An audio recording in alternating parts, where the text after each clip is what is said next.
I'm assuming I'm live. I'm doing it on my computer, so it's not giving me any information at all. So I'm going to talk as if I am live, and hopefully we're a go.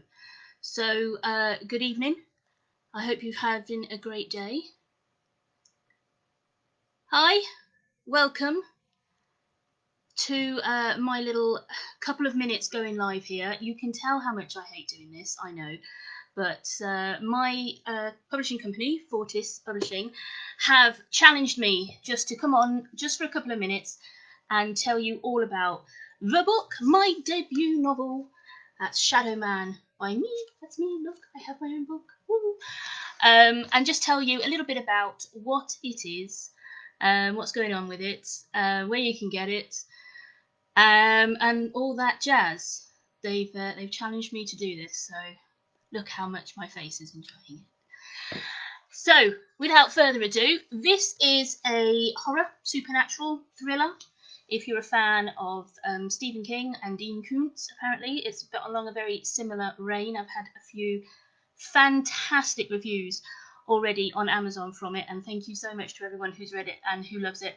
It was nearly 2 years in the making, and it is wonderful to be able to hold it in my hand. The book itself it's about a lady called Toni Locke. She had a very troubled childhood. She had an abusive mother, and she was mentally and physically abused by her mother. And she also had the added problem in that she could see all the things that go bump in the night. But she didn't want to believe that those were things that actually happened because her older brother was paranoid schizophrenic, and the thought that she could be going down the same path as him terrified her. As she got older, she found a fantastic group of friends. She was one of the lucky ones. And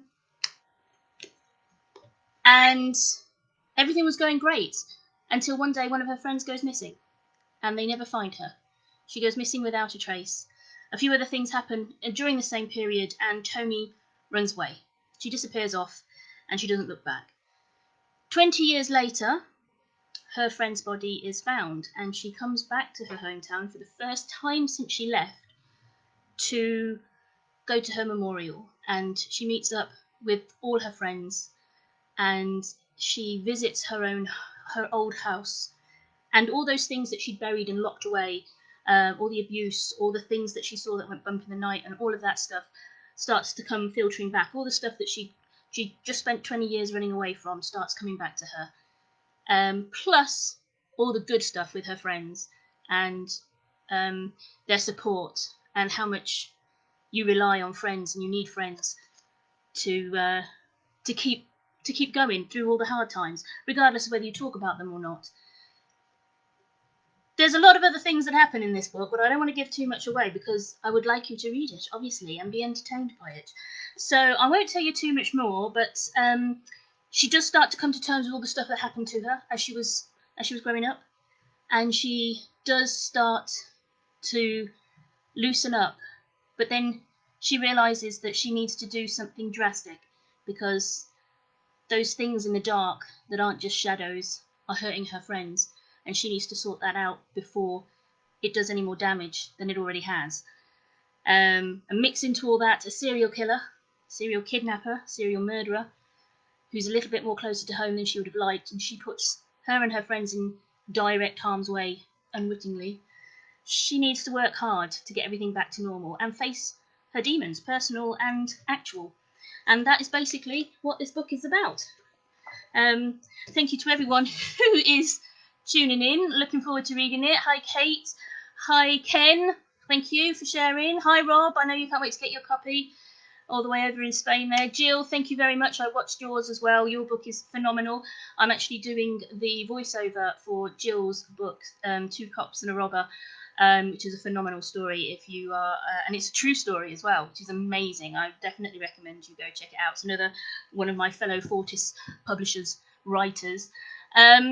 I had 2 minutes. I've got no idea what time I started. I think I've probably used up those 2 minutes. I hope this suffices. Ken, who are my favourite authors? Well, obviously Stephen King. I've got to admit, actually, the driving force behind writing this was not to become, you know, the next J.K. Rowling. I didn't want, well, I obviously do. I'm not going to say no if, you know, the money starts coming in and the film offers and all that jazz. But what I really, really, really, really, really, really want is for Stephen King to tweet my book. So if anyone watching has, you know, Stephen King on speed dial, do me a solid. Just put this under his nose. I'm sure he'll love it.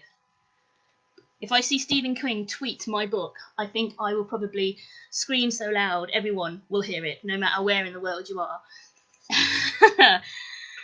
Dean, hi! Bedtime reading, thankfully no nightmares yet. Oh my goodness, I haven't done my job yet. I have to amp it up. There is a sequel to this coming up, which I've started writing already. People who have read this already will notice that it does tend to get very darker as it goes through, and towards the end it gets extremely dark at one point. And I think I'm giving you a little hint of things to come in the next book with that. Ken, what did I think of 50 Shades of Grey? Ken, you already know what I think of 50 Shades of Grey. I think that marketing, 50 Shades of Grey is a very, very, very good example of how good marketing works, and not necessarily a good product. And that's where I'm going to leave that.